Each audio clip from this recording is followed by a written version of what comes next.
Hello, I come to you today, Tribulation Saint Egar White, to tell you about a very real incident that happened. A man was allegedly murdered, and what I will discuss with you are the details that have been told directly by the man before he was murdered and incidents that I observed while the man lay dying for 7 hours. Again, we will preface all the events and say that to each and every accusation, we have to add the term alleged. However, since I've already had attempts on my life for not divulging the incident, I would be more than happy to go up on the stand and attest and swear and take a lie detector test that every detail that I'm going to reveal to you is absolutely true to the best of my knowledge, and I'm more than happy to comply with their request to preface everything with the word alleged. Now, a man came to me and he called me over to discuss something with him. Now, I've been a friend of and known this man for around 27 years. So I walked over to have a discussion with the man, and what he told me next absolutely floored me. He told me that his wife and his son absolutely hated him, and he knew that they were planning on murdering him. He told me that they had bought some statues, pottery, in Mexico, placed a little idol worshiping table of them in front of him, and instructed him that he should begin praying to them because he was going to die shortly. Now, he said he had been faced with numerous inflammations of their anger, just violent outbreaks over the years, and that it had gotten to a point where the son and him had not spoken in several years, even though they only lived a few blocks apart.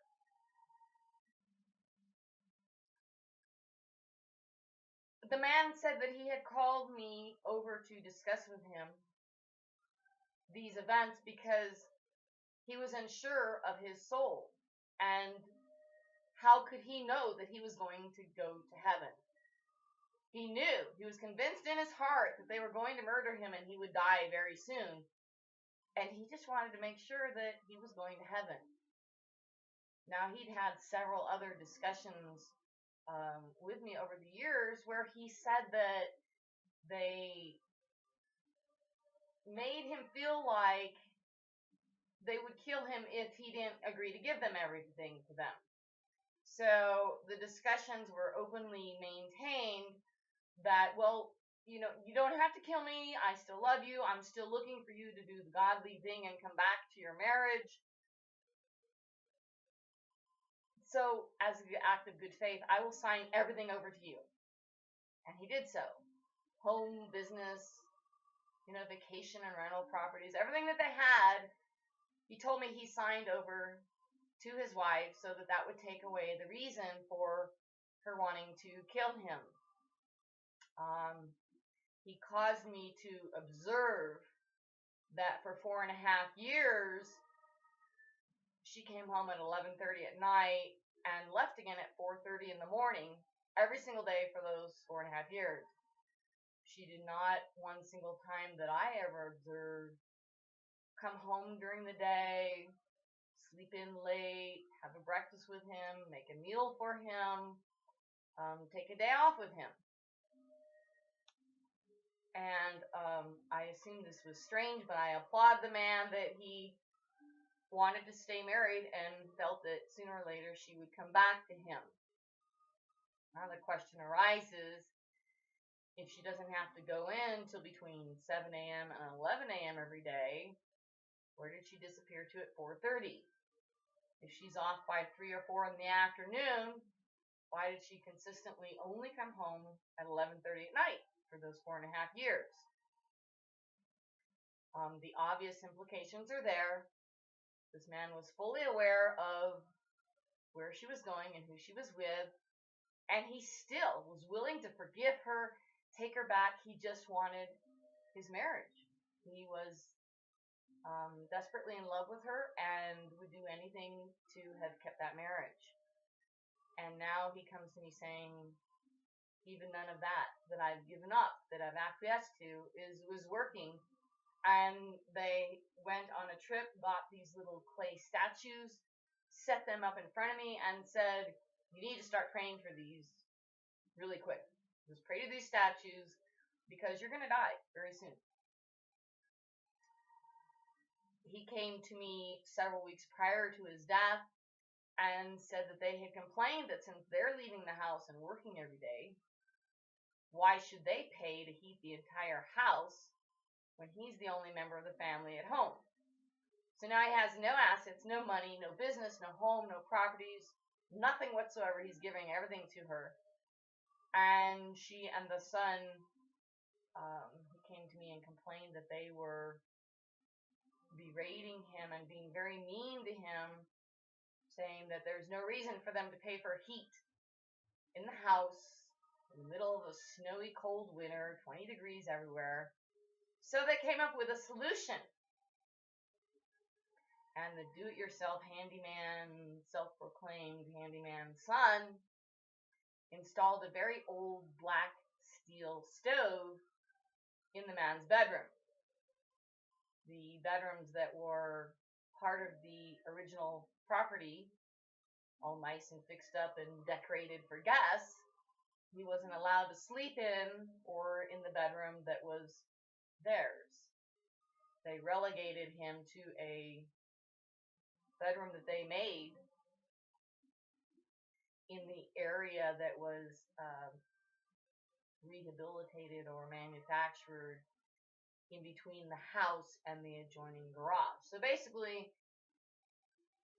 they put up some lath and plaster and some paint and a little bit of outside, indoor, outdoor carpeting, threw a bed in there and a TV and a dresser and said, this is now your bedroom.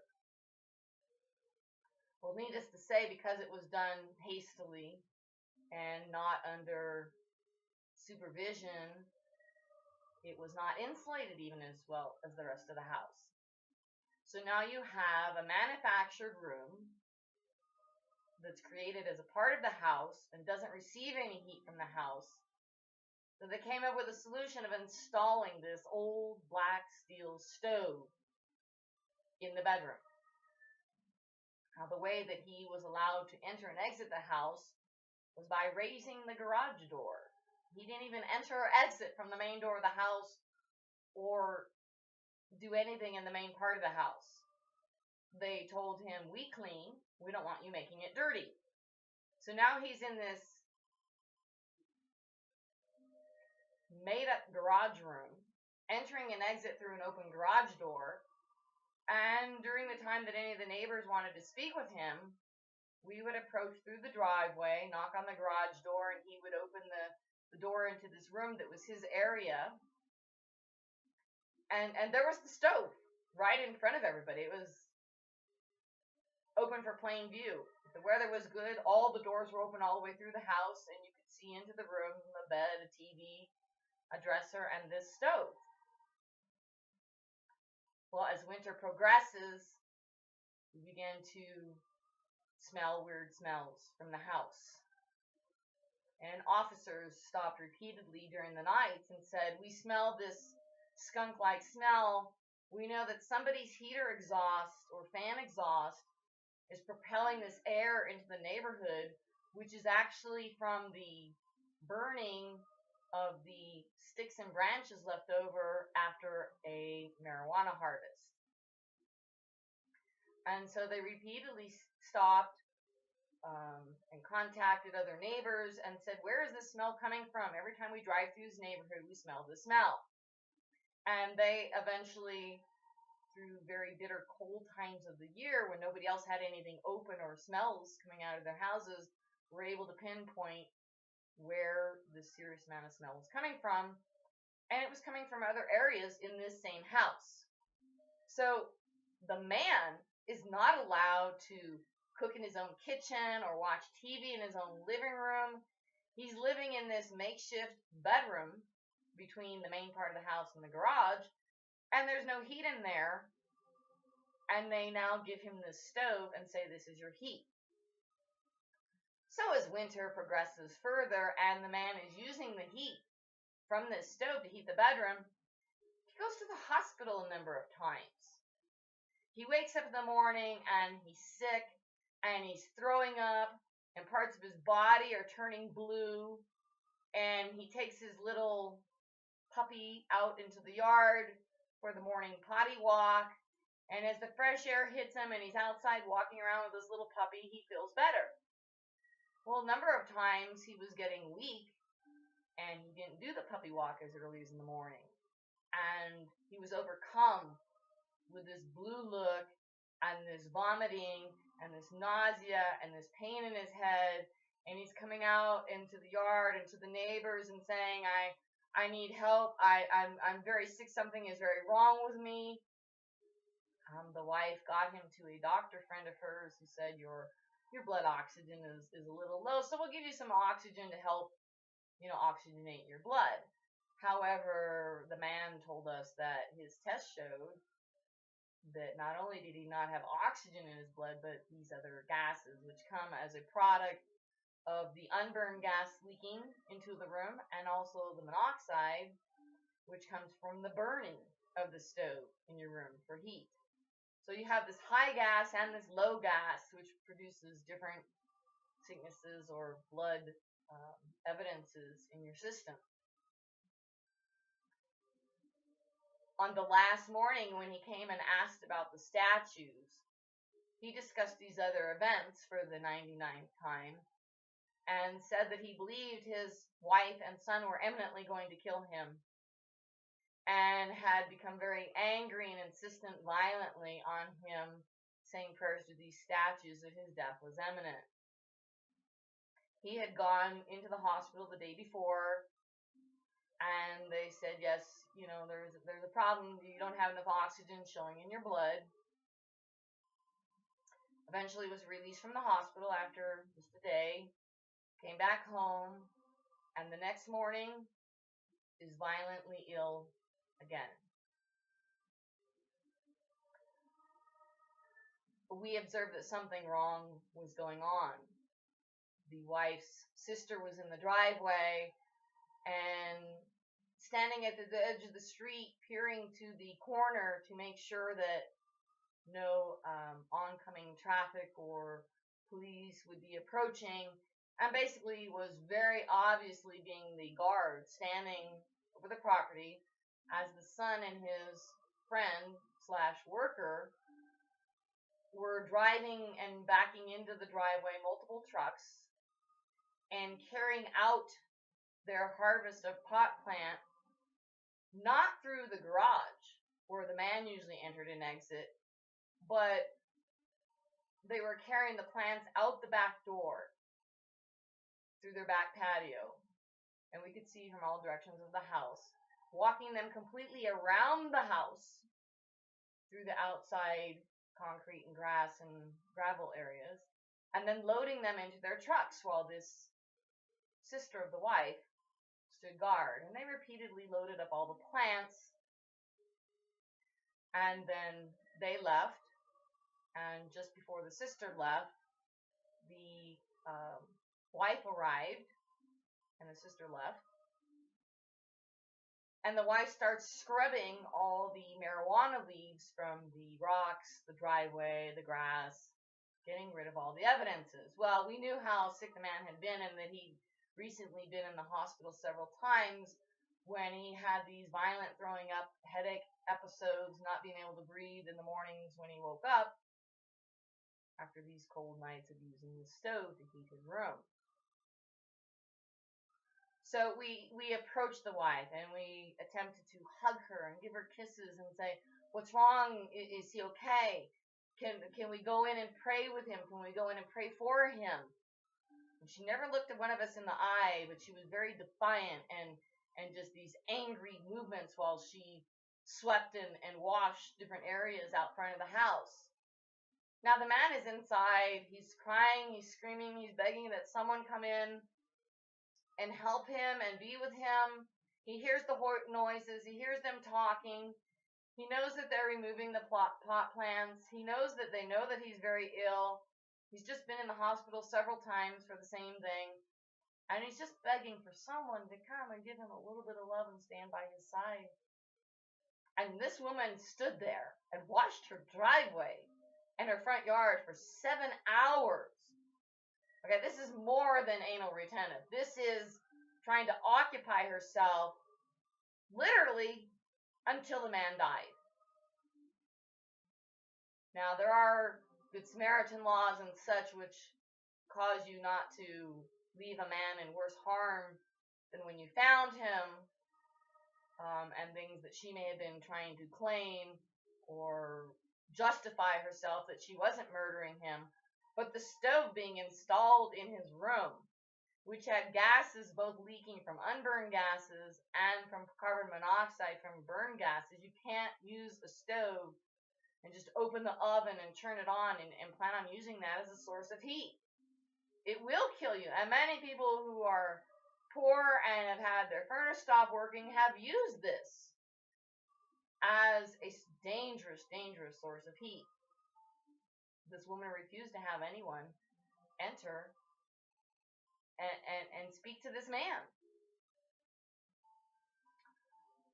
As 7 hours of this go by, she all of a sudden, the house is silent, goes in, finds that he's died, and calls a friend, officer, to come and observe that her husband has just died. He walks in the house, and by now there's a couple of her granddaughter's boyfriend and a couple other people had arrived.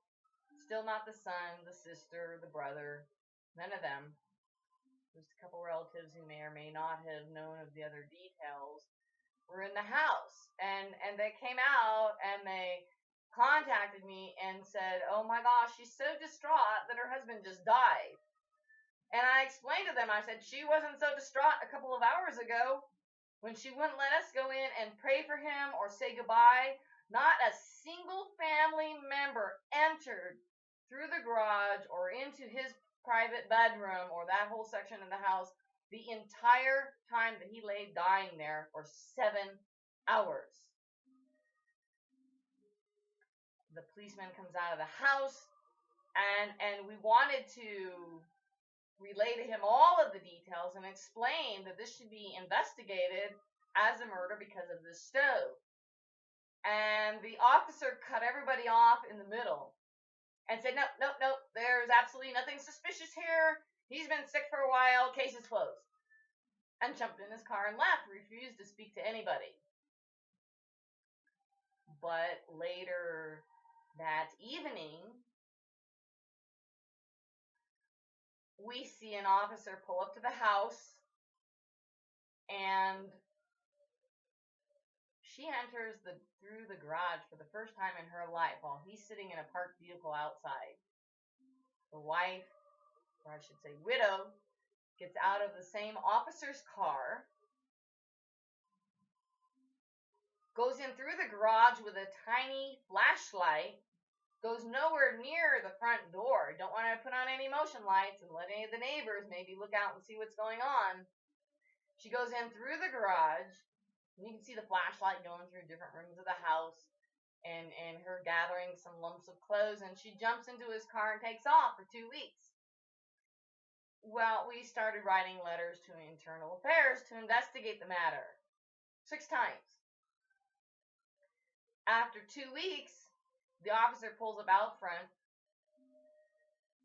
shoves her out of the passenger door. She's wearing a very, very, very sheer top with nothing on underneath it. And she goes and leans over her balcony of her deck and starts flirting with the big hunky Mexican gardener who's working on the house just about a dozen feet or so from where she's standing next door. Very completely bereaved new widow, I must say. A couple weeks later, the insurance investigators go in the house, just to walk in the house, take a look at things and talk to her. And they walk out again and they make their payment. Well, investigators for insurance companies don't usually do that unless there's either a large money involved,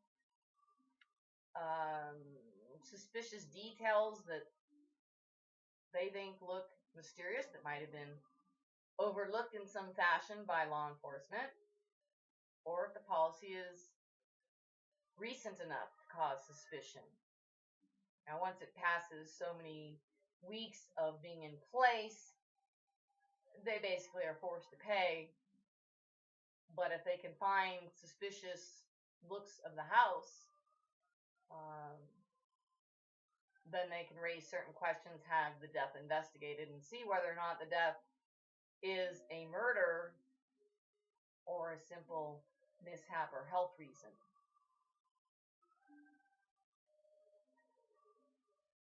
The money becomes immediately divided between the widow and the widow's sister. About 10 days later, trucks pull up and they both get new furniture. Obviously, the sister getting half of the money would be for her participation to guard the driveway, to know about it but not divulge any information. And again, all these details were prefaced by saying allegedly. Now, although individuals in the neighborhood tried to go to law enforcement to have anything investigated, we were told that if we wished to raise the issue, we could pay a fee of $1,500 and have a certain test made on the body. Law enforcement had that available to them for free, if there's any doubt whatsoever. And although we do not implicate directly in any way that the law enforcement did any of the acts, because all of the acts we observed were committed by the son and wife, or widow. But if it was one officer that was sleeping with the woman for the 4.5 years prior, and we don't allege that also, we only know who was hanging around directly before and directly after. But it would appear that other people were participating in discussions on how things could be done. Somebody had to go on to the law enforcement system and make sure that there was information asserted into that address that would say, if a call is made at this address, only send such and such officer, which is extremely routinely done in this town, in this area. And they say that it's for, if there's multiple calls at one address, that the same officer goes all the time and then he's familiar with the situations.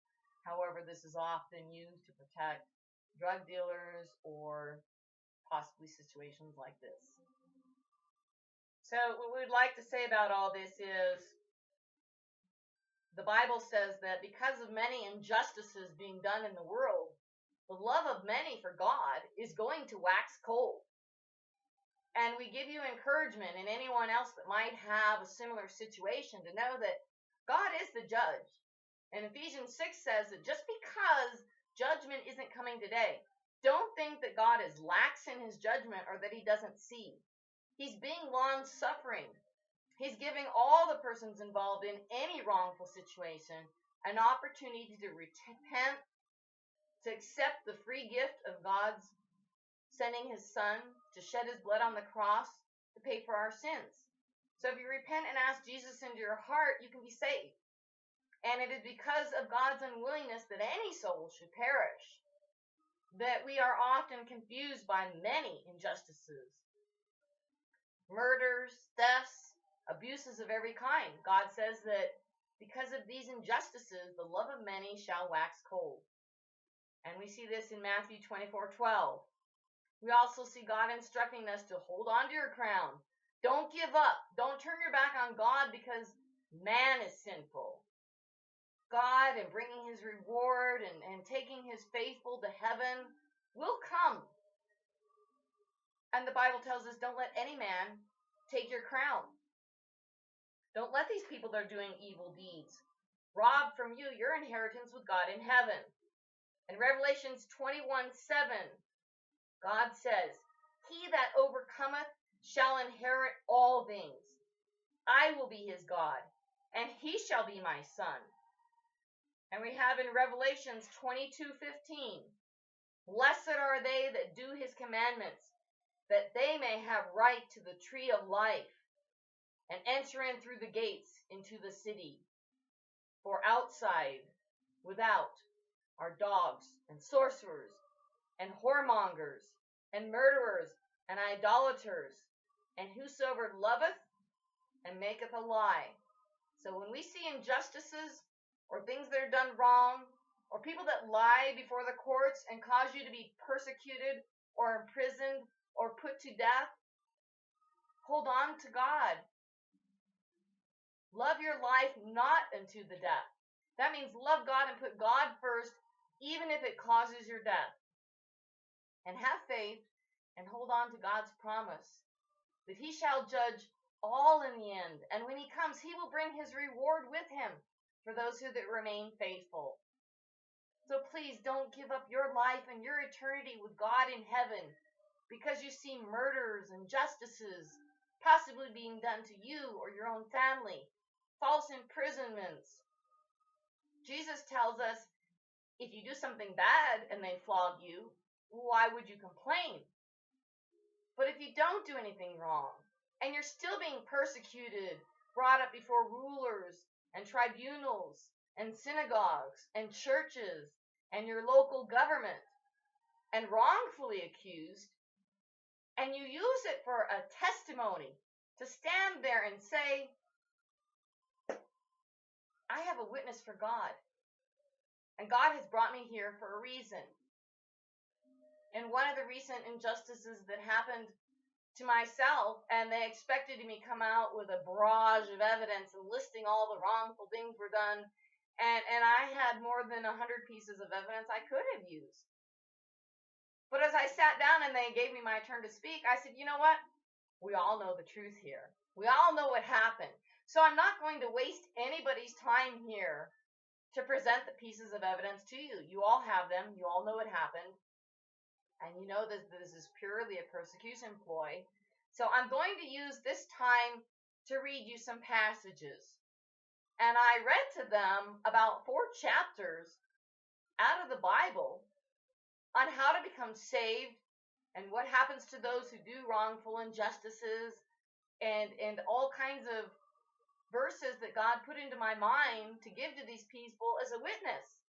I said, obviously, God has created this situation because he wants me to witness to those who are in authority and doing these bad and evil persecutions to many people. So I'm going to use that time to try to promote a witness to you that will lead you to repent and ask Jesus into your heart and be saved so that your souls don't face eternal damnation, because God doesn't want anyone to go to hell. We've all done sins, and none of us has a right to say that one sin is worse than another. So if you are brought before rulers and kings and tribunals and courts and prisons and jails, use that time. Use that time that you're held captive to witness to somebody else who might be in the same jail or prison. And God has put you together for a reason, even though they've been falsely accused, that they may be seen in heaven someday. And those are your fruits. Those are your rewards. You've now turned around the situation. God says, I will turn around and make everything that happens for my good and my will and my purpose. So be encouraged, brethren. Don't lose your crown. And witness to everyone every opportunity that you can, that you may have fruits and rewards in heaven, that God may save other souls who are equally culpable in sinning against God and needing the salvation of Jesus Christ.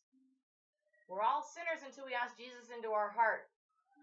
And then we become saints, responsible for witnessing to everyone that we can and for holding on to our crown and not holding our life as too precious. Don't try to hide and hold your life, because if you try to hide your life or hold your life, you'll lose it. But if you're not worried about losing your life and just witnessing for Christ, you will have incredible reward of just being able to sit on God's lap in his throne and hug him and thank him and glorify him for deeming us worthy enough to send his son to die for us so that we could go to heaven.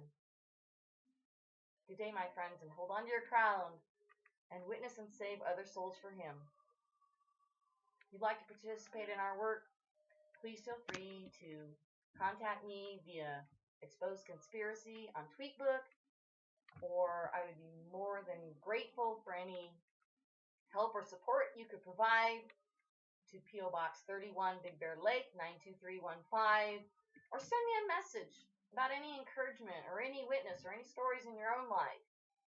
And you can also contact me through buffalostudy@yahoo.com. Have a great day, my friends.